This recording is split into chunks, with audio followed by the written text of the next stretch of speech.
এই ভাইটিকে দেখতে পাচ্ছেন, এই ভাই কিন্তু 2 বছর ধরে চুল রাখে, বাবরি চুল। তো এই ভাই কিন্তু 1 মাস আগে লুক চেঞ্জ করিয়েছিল এই চুলটির। তো সামনে দেখতে পাচ্ছেন যে স্টাইলটি আছে, এই লুকটি চেঞ্জ করিয়েছিল। এটাকে বলে উলফ কাট, যেটা হচ্ছে সামনে একটু হালকা ছোট করতে হবে এবং লেয়ার রাখতে হবে। আর যারা বাবরি চুল রাখবেন আপনারা অবশ্যই কিন্তু 8-10 মাস আপনাদেরকে অপেক্ষা করতে হবে, তাহলে কিন্তু আপনারা একটা সুন্দর বাবরি চুল পাবেন। আর এই চুলের বয়স কিন্তু প্রায় 2 বছর।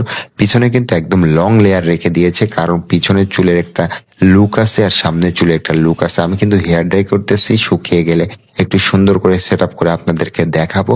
তো আমার কিন্তু হেয়ার ড্রাই করা শেষ, ফাইনালি কিন্তু একটা লুক চলে এসেছে। আপনাদের শুধু একটু হালকা ঘুরিয়ে ফিরে দেখাবো, তাহলে বুঝতে পারবেন যে আসলে বাবরি চুল রাখার পরে চুল যখন ফ্রিজি হয়ে যাবে আপনাদের কিন্তু ঘন ঘন কিন্তু যে কোনো একটা লুক আনতে পারবেন। তো এই ভাইকে দেখতে পাচ্ছেন, এই ভাইকে কিন্তু চাইলে অনেক রকম চুলের লুক নিয়ে আসতে পারে। তো যদি ভিডিওটি ভালো লাগে অবশ্যই ভিডিওটি শেয়ার দিবেন।